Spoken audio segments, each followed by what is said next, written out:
샬롬. 우리를 택하셔서 그리스도와 연합을 허락하신 하나님을 찬양합니다.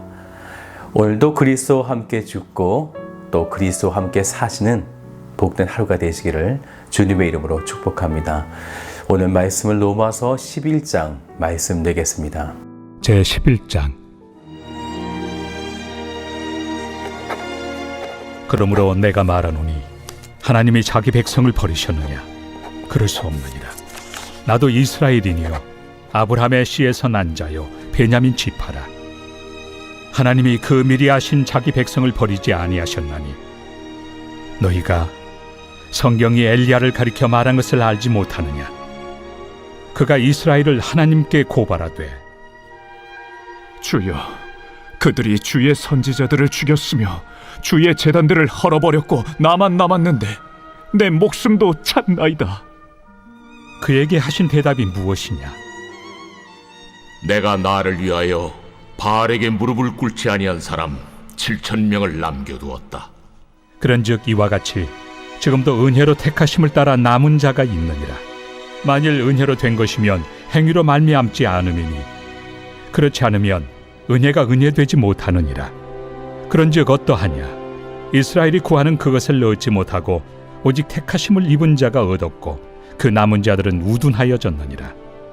기록된 바 하나님이 오늘까지 그들에게 혼미한 심령과 보지 못할 눈과 듣지 못할 귀를 주셨다 함과 같으니라.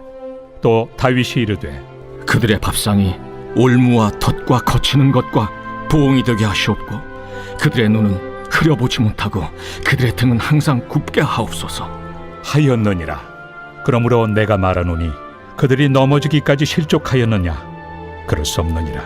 그들이 넘어짐으로 구원이 이방인에게 이르러 이스라엘로 시기나게 함이니라. 그들의 넘어짐이 세상의 풍성함이 되며 그들의 실패가 이방인의 풍성함이 되거든 하물며 그들의 충만함이리요. 내가 이방인인 너희에게 말하노라. 내가 이방인의 사도인 만큼 내 직분을 영광스럽게 여기노니 이는 혹 내 고륙을 나무쪼록 시기하게 하여 그들 중에서 얼마를 구원하려 함이라. 그들을 버리는 것이 세상의 화목이 되거든 그 받아들이는 것이 죽은 자 가운데서 살아나는 것이 아니면 무엇이리요? 제사는 처음 익은 곡식가루가 거룩한즉 떡덩이도 그러하고 뿌리가 거룩한즉 가지도 그러하니라. 또한 가지 얼마가 꺾이었는데 돌 감람나무인 내가 그들 중에 접붙임이 되어 참 감람나무 뿌리의 진액을 함께 받는 자가 되었은즉 그 가지들을 향하여 자랑하지 말라. 자랑할지라도 내가 뿌리를 보존하는 것이 아니요 뿌리가 너를 보존하는 것이니라. 그러면 내 말이 가지들이 꺾인 것은 나로 접붙임을 받게 하려 함이라 하리니 옳도다. 그들은 믿지 아니함으로 꺾이고 너는 믿음으로 섰느니라. 높은 마음을 품지 말고 도리어 두려워하라. 하나님이 원 가지들도 아끼지 아니하셨은즉 너도 아끼지 아니하시리라. 그러므로 하나님의 인자하심과 준엄하심을 보라. 넘어지는 자들에게는 준엄하심이 있으니 너희가 만일 하나님의 인자하심에 머물러 있으면 그 인자가 너희에게 있으리라. 그렇지 않으면 너도 찍히는 바 되리라. 그들도 믿지 아니하는데 머무르지 아니하면 접붙임을 받으리니 이는 그들을 접붙이실 능력이 하나님께 있습니다. 내가 원 돌 감람나무에서 찍힘을 받고 본성을 거슬러 좋은 감람나무에 접붙임을 받았으니 원 가지인 이 사람들이야 얼마나 더 자기 감람나무에 접붙이심을 받으리야. 형제들아, 너희가 스스로 지혜 있다 하면서 이 신비를 너희가 모르기를 내가 원하지 아니하노니 이 신비는 이방인의 충만한 수가 들어오기까지 이스라엘의 덜어는 우둔하게 된 것이라. 그리하여 온 이스라엘이 구원을 받으리라. 기록된 바 구원자가 시온에서 오사 야곱에게서 경건하지 않은 것을 돌이키시겠고 내가 그들의 죄를 없이 할 때 그들에게 이루어질 내 언약이 이것이라 함과 같으니라. 복음으로 하면 그들이 너희로 말미암아 원수된 자요 택하심으로 하면 조상들로 말미암아 사랑을 입은 자라. 하나님의 은사와 부르심에는 후회하심이 없느니라. 너희가 전에는 하나님께 순종하지 아니하더니 이스라엘이 순종하지 아니하므로 이제 긍휼을 입었는지라. 이와 같이 이 사람들이 순종하지 아니하니 이는 너희에게 베푸시는 긍휼로 이제 그들도 긍휼을 얻게 하려 하심이라. 하나님이 모든 사람을 순종하지 아니하는 가운데 가두어 두심은 모든 사람에게 긍휼을 베풀려 하심이로다. 깊도다. 하나님의 지혜와 지식의 풍성함이여 그의 판단은 헤아리지 못할 것이며 그의 길은 찾지 못할 것이로다. 누가 주의 마음을 알았느냐? 누가 그의 모사가 되었느냐? 누가 주께 먼저 드려서 갚으심을 받겠느냐? 이는 만물이 주에게서 나오고 주로 말미암고 주에게로 돌아갑니다. 그에게 영광이 세세에 있을지어다. 아멘. 하나님의 택하심이라는 주제로 로마서 9장부터 11장까지 이어지고 있는데요. 하나님이 선민으로 삼으신 이스라엘 백성들, 오늘 본문에서 그 유대인들을 향하여는 원가지, 원돌감남나무 이렇게 단어를 사용하시고 또 이방인들을 향하여서는 접붙임이라고 하는 단어를 사용하시는데요. 하나님이 택하신 이스라엘 백성들, 하지만 죄악으로 넘어진 그들은 그러면 이제 구원이 사라졌는가? 우리에게 참 궁금증이 되어지는 그런 질문이 될 거예요. 우리가 먼저 1절을 같이 읽어볼까요? 그러므로 내가 말하노니 하나님이 자기 백성을 버리셨느냐? 그럴 수 없느니라. 나도 이스라엘인이요 아브라함의 씨에서 난 자요 베냐민 지파라. 하나님이 그 미리 아신 자기 백성을 버리지 아니하셨다. 이렇게 2절에서 말씀도 하고 계십니다. 그렇다면 좀 헷갈릴 수 있을 텐데요. 이스라엘 백성들은 죄를 지어도 결국에는 구원을 받는가? 곧 혈통적 구원을 주장할 수 있을 것만 같아요. 중요한 것은 이스라엘 백성이 무조건 구원받은 백성이라는 혈통적 은혜는 없다라는 것입니다. 그렇다면 1절의 말씀은 더더욱 이해하기가 어려울 것 같아요. 분명히 자기 백성을 버리지 않으신다고 하나님께서 말씀하시기 때문이죠. 여기서는 좀 구분이 필요합니다. 그렇다면 하나님이 말씀하신 자기 백성이라는 범위는 어디까지인가라는 거예요. 이스라엘 백성이면 무조건 하나님의 자기 백성이 되는 것인가? 물론 오늘 로마서 11장에서는 그들을 가리켜 원가지 또는 원돌감람나무 이렇게 부르긴 하셨지만 그렇다고 해서 그들이 반드시 다 구원을 얻게 되는가? 먼저 21절을 좀 같이 보았으면 좋겠어요.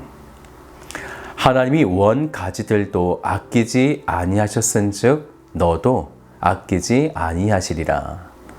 즉 그리스도를 믿음으로 의롭다 하심이라는 그리스도와의 연합이 일어나지 아니하면 혈통이라도 잘린다라는 거죠. 마찬가지로 이방인들도 믿음에서 떠나면 동일하게 구원에서 끊어진다. 이것을 말씀하고 있는 것입니다. 중요한 것은 무조건 이스라엘이라고 하는 혈통이 아니라 하나님의 언약 백성으로 그분의 언약 가운데 속해 있는가가 중요하다라는 거죠. 즉 이스라엘 백성이지만 하나님의 구원의 약속을 저버린 사람들도 그 중에 있었다라는 것이죠. 우리 3절을 같이 볼까요? 주여 그들이 주의 선자들을 죽였으며 주의 제단들을 헐어버렸고 나만 남았는데 내 목숨도 찼나이다 하니. 그래서 4절을 보니까 바알에게 무릎을 꿇지 아니한 사람 7,000명을 남겨두었다 하셨으니 이 7,000명은 은혜로 택하심을 따라 남은 자다라는 것입니다. 이스라엘 역사상 이스라엘 전체가 하나님의 백성이었던 적은 단 한 번도 없었습니다. 항상 이렇게 소수의 남은 자만이 참 이스라엘 백성이었다라는 것이죠. 즉 하나님이 자기 백성을 버리셨느냐? 그럴 수 없느니라의 말씀은 하나님이 세우신 언약 백성 전체를 가리키고 있는 것이에요. 그 언약 안에 들어오지 못하고 우상 숭배와 타락한 자들은 아니다라는 거죠. 그래서 7절을 우리 같이 볼까요? 그런즉 어떠하냐? 이스라엘이 구하는 그것을 얻지 못하고 오직 택하심을 입은 자가 얻었고 그 남은 자들은 우둔하여졌느니라. 그런데 이런 상황 속에 하나님은 이 언약 안에 들어오지 않은 자들을 자극시키기 위해서 이방인들을 사용하시게 된 것이죠. 그래서 13절과 14절을 보세요. 내가 이방인인 너희에게 말하노라. 내가 이방인의 사도인 만큼 내 직분을 영광스럽게 여기노니 이는 혹 내 골육을 이스라엘이죠. 내 골육을 아무쪼록 시기하게 하여 그들 중에서 얼마를 구원하려 함이라. 복음이 이방인들에게 확장되는 것뿐만 아니라 그 일로 잃어버린 자들을 향한 그 언약을 자극시키고 계시다라는 것이죠. 그래서 원가지와 또한 참 감람나무 외에 이방이라 칭하는 돌 감람나무는 17절을 보세요. 또 한 가지 얼마가 꺾이었는데 돌 감람나무의 네가 그들 중에 젖붙임이 되어 참 감람나무 뿌리에 진액을 함께 받는 자가 되었은즉. 어떻게 이스라엘 백성들이 꺾이고 이방인들이 참 감람나무에 붙어 그 뿌리의 진액을 함께 받을 수 있는 자가 되었는가? 우리 20절을 같이 볼까요? 옳도다. 그들은 믿지 아니함으로 꺾이고, 이것은 이스라엘 백성들을 말씀하고 있는 거죠. 너는 믿음으로, 이건 또 이방인들이에요. 너는 믿음으로 섰느니라. 높은 마음을 품지 말고 도리어 두려워하라. 바로 믿음을 지금 이야기하고 있는 것입니다. 구원은 혈통이나 율법을 가짐과 할례라는 표식이 아니라 오직 그리스도를 믿음으로 그분과 연합되었느냐, 바로 이 믿음에 있다라는 것이죠. 그렇다면 아직 언약 안에 있지 않지만 그럼에도 원가지인 이스라엘 백성들을 그대로 버려지게 두시겠는가? 24절도 우리 같이 읽어보죠. 내가 원 돌감나무에서 찍힘을 받고 본성을 거슬러 좋은 감람나무의 젖붙임을 받았으니 원 가지인 이 사람들이야 얼마나 더 자기 감람나무의 젖붙임을 받으랴. 이방인들도 참 감람나무의 젖붙임을 받았는데 원 가진 이스라엘 백성들도 얼마나 이 참 감람나무에 붙여지는 그 은혜를 기다리겠는가라는 거예요. 그들이 다시 언약 안으로, 그래서 구원의 백성으로 삼으시려고 하는 하나님의 희망 선언이 지금 선포되고 있는 것입니다. 즉 하나님의 구원은 언제나 그랬듯이 포기가 아닙니다.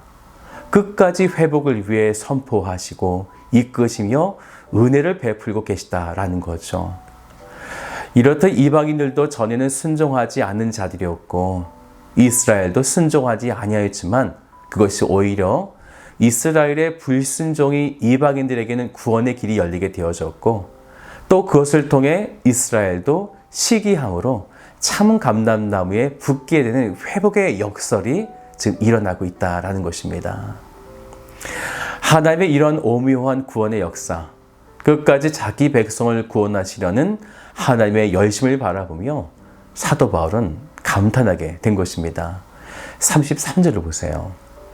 하나님의 모든 사람을 순종하지 아니하는 가운데 가두어 두심은 모든 사람에게 긍휼을 베풀려 하심이로다.